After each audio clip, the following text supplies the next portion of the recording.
Good afternoon বন্ধুরা। আজকে কিছু আমার ঘরের ইনডোর প্ল্যান্ট আছে, এগুলোকে জায়গাগুলো ছোট হয়ে গেছে, পট এনেছি। এই যে কালারের অরেঞ্জ কালার একটু বড় বড় পট এনেছি, তো এই গাছে এগুলো আমি রিপোর্টিং করব। তো ব্যালকনিতে বসে পড়েছি একটা পলিথিন পেতে বিকেলবেলাতে। যে অনেক দিন ধরেই এই কাজগুলো করবো ভাবছিলাম, কিন্তু করার হচ্ছিল না। কারণ হচ্ছে যে একটু ঝামেলাও ছিল, তারপর এত অতিরিক্ত গরম, আর গরমেতে এসে অফিস থেকে এসে আর ভালোই লাগছিল না। কিন্তু এই গাছগুলো দীর্ঘদিন ধরে এই পটটাই, ছোট্ট পটটাতে এই গাছটা আজকে প্রায় 2-2.5 বছর ধরে আছে।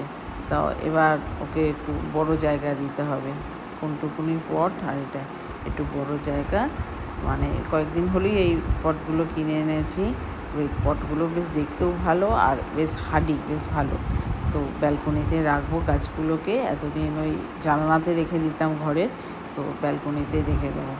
সেই জন্যে এইগুলোতে প্রথমে একটু মাটি দিয়ে গাছগুলোকে বসিয়ে দিয়ে এই গাছটাকে বসিয়ে দিলাম, আর তারপরে আবার মাটি ফিলিং করে দিচ্ছি, করে আবার জল দিয়ে রেখে দেবো।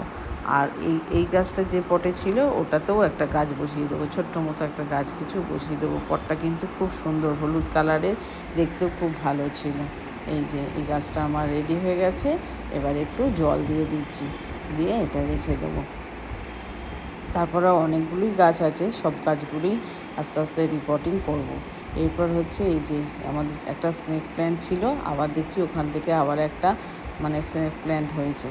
তো এটাকে তুলে নিয়ে একটা অন্য জায়গাতে বসাবো। তো সেই জন্যে একটা ছুরি নিয়েছি, ছুরি নিয়ে আস্তে আস্তে করে ওর একটুখানি গোড়া মতো যে শক্ত মতো থাকে সেটা দিয়ে বসালেই কিন্তু এগুলো লেগে যায়। আবার পাতা, এই যে স্নেক প্ল্যান্টের পাতাগুলো আছে ওগুলোকে কেটে বসালেও কিন্তু স্নেক প্ল্যান্টগুলো কিন্তু হয়ে যায়, চারা গাছ বেরিয়ে যায়। তো আমি একটা ছুরি দিয়ে ওই প্ল্যান্টটাকে, ওই স্নেক প্ল্যান্টের বাচ্চা যেটা বেরিয়েছে সেটাকে তুলে নিয়েছি। এই যে তোলা হয়ে গেছে।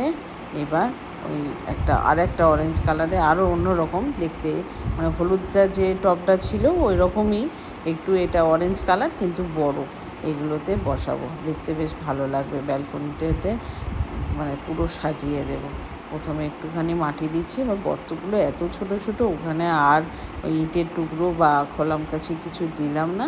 এবার গাছটাকে একটু মাটি দিয়ে বসিয়ে দিয়ে এবার ধারে আরও মাটি দিয়ে দেবো, দিয়ে জল দিয়ে দেবো।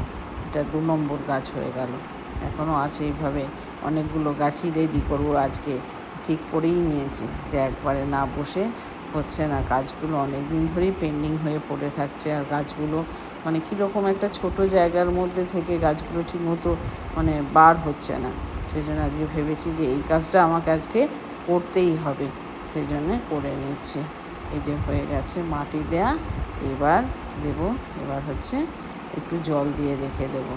আজকেই যেহেতু বসিয়েছি এই জন্য আজকে অল্প জল দেবো, বেশি জলটা দেবো না, তাহলে আবার গাছের গোড়াটা নড়বড়ে হয়ে যাবে।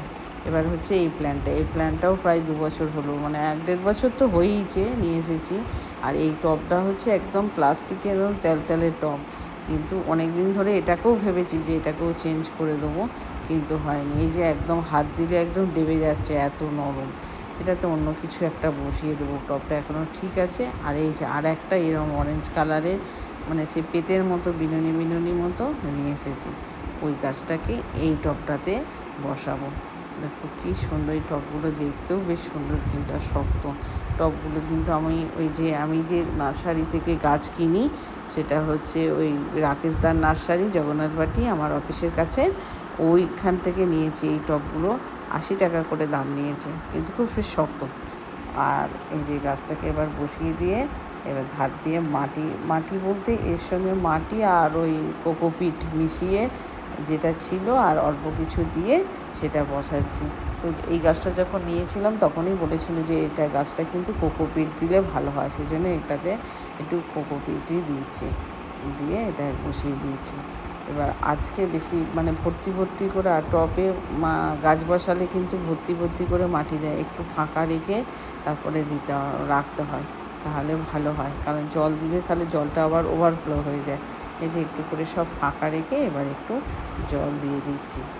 আর এর পরের গাছ হচ্ছে এই যে এই বাচ্চাগুলো, এইগুলোকে আমি কোথা থেকে এনেছি জানো? এই যে দার্জিলিং গিয়েছিলাম আমি বেড়াতে, হোটেল থেকে নিয়ে এসেছি জেড প্ল্যান্টগুলো।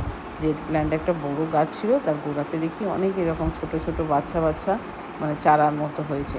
তা আমি দুটো নিয়ে এসেছিলাম, গাছগুলো কিন্তু সুন্দর বেঁচে আছে।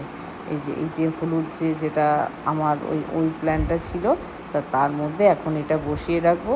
তারপরে গাছগুলো যখন একটু বড় হয়ে যাবে তখন আবার ওগুলোকে চেঞ্জ করে নেবো। তো ওই প্ল্যান্টটা আমার ছেলেটাকে বললাম এটা একটু ফুটো করা ছিল না, মানে একটু ফুটো করে দে। ও আবার এত বড় একটা ফুটো করেছে, সেটা আমি বললাম সব তো জল তাহলে বেরিয়েই চলে যাবে।